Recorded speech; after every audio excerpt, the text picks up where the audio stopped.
back again. The number of Egyptian museums has recently doubled to reach 72 museums spread between 19 Egyptian governorates, owing to the reopening of ancient museums and the establishment of other new ones. To shed more light on that, we are very much delighted to be joined over the phone by Wissam Mohammed, museum specialist and PhD fellow at Cairo University, Denmark. Good afternoon to you. Good afternoon. Doctor, how to evaluate the museum renaissance in Egypt in recent years? Yes, actually, renaissance is the good choice of wording for this situation. There is no doubt that we are experiencing a huge development in the museum sector in Egypt. In my opinion, what happened in 2011 was a key point in this radical change. Before 2011, we used to see huge numbers of visitors, mainly tourists, but with very few numbers of Egyptians. After 2011 in January, it was a shock to museum specialists and people who work in museums to see our museums empty of visitors, simply because there was no tourism at all. Yes. From this point, museums started to rethink about their work and how to include the local community in their plans. And when tourism had recovered, it was excellent to see different types of visitors together, tourists and Egyptians, in addition to the great support made for the visitors with special needs, not only in museums, but also in sites. For example, we have seen Karnak temples, which has announced that it's successful for visitors with special needs, and this was very great news. The success has extended not only in the work of museums and sites or opening museums, but also for many other things like organizing several events, workshops, exhibitions, opening new museums or renovating old ones. Yet there are many things that we still need to think about, but yes, the museum development is extremely noticeable during the recent years. Yes. Doctor, what is the museum's cultural importance? Museums are the memory of humanity. There are places where we keep evidence of our presence, that we were here.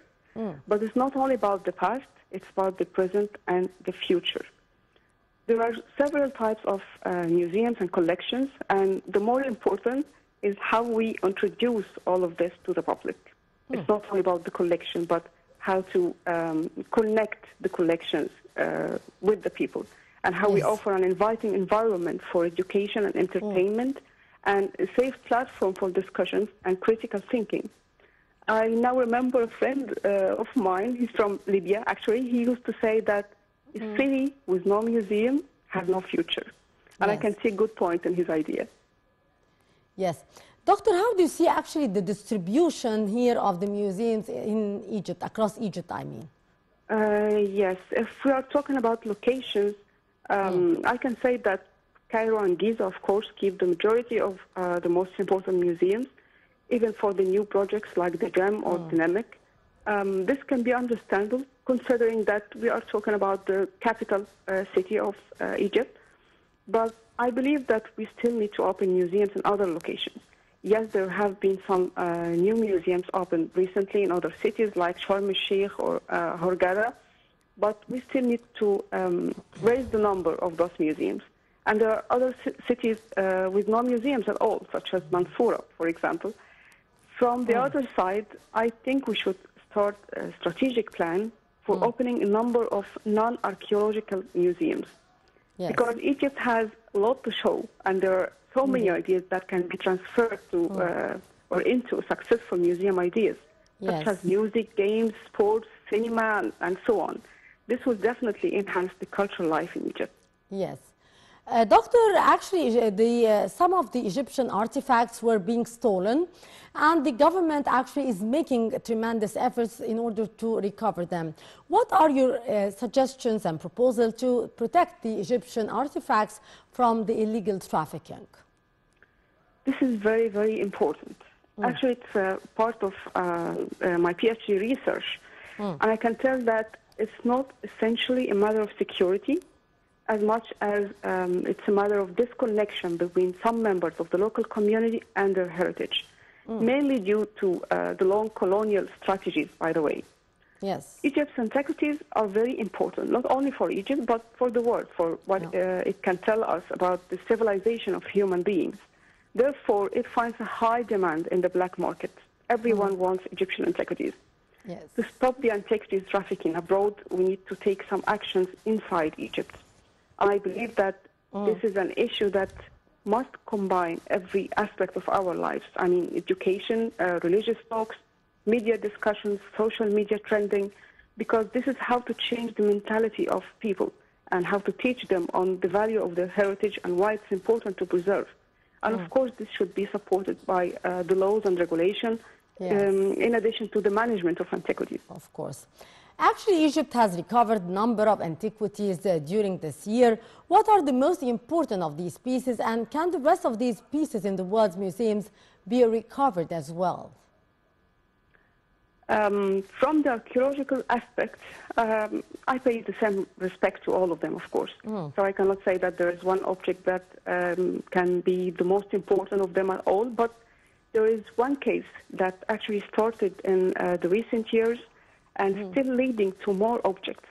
I'm referring to the repatriation of the coffin of Nejm Ankh in 2019, when a simple photo for Kim Kardashian inside the Metropolitan Museum of Art led to revealing a complex trafficking network which extends to several international museums. This year, there is another object of the same case was returned from the Houston Museum in the USA. It's a coffin led of Ankh el-Ma'at, and it's more than 3 meters high. The case shows that the significance of social media in today's life and how we can use all of this as a tool in solving art crimes. And regarding the second part of your questions, of course, yes, definitely. We can repatriate more and more of our heritage resources as much as we stress on that. Yes. Doctor, what are here the most important museums in Egypt which have been recently reopened? There are some museums which were opened this year, such as the Post Museum after being renovated in Al-Ataba. And this is one of the very good museums in Egypt. And also there are 2 new galleries at the Royal Carriages Museum. But I would like to go back a little bit and highlight the reopening of Malawi Museum in 2016. Yes. This museum has been largely looted and destroyed in 2013, and it was a great success to see this museum opening again and serving the local community as it never did before. Before the looting of this museum, it was just a museum in the corner, you know. But today, Malawi Museum is working very well with the local community. Yes. It was a great message sent by Egypt to everyone whose ideas are against culture and civilization. And I'm really proud to say that one day I was part of this project. Doctor, also, we cannot be talking about the museums without talking about our great waiting here and how we are anxious and excited to see the opening of the Grand Egyptian Museum. What are the most important features of this museum? I totally agree. I have been asked so many times about the date when the Grand Egyptian Museum would be opened. Also, locally, millions of Egyptians are very excited about it, especially people who live around the museum.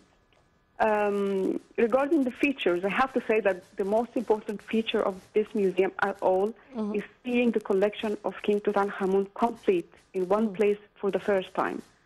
Before the Grand Museum, many objects were not on display or were displayed in different places. But now we can see all of them in one place. Also, the up-to-date exhibition methods and technologies makes a huge change. I have seen some of the objects from Tutankhamun collection at an exhibition in London 2019, and it felt totally different because the display was different and the lighting technologies were amazing. Therefore, we expect to enjoy the collection in a way that was not possible before. In addition, the Grand Egyptian Museum is, in fact, a museum complex, which hosts several facilities. It's not only a museum, and also places for families and children. Yes. So I do hope that it will be a unique visiting experience for everyone. Yes, indeed. Dr. Wissam Mohammed, the museum specialist and PhD fellow at Aarhus University, Denmark. Thank you so much and have a very lovely new year. Our dear viewers will go to a short break and after that we'll be back, so stay tuned.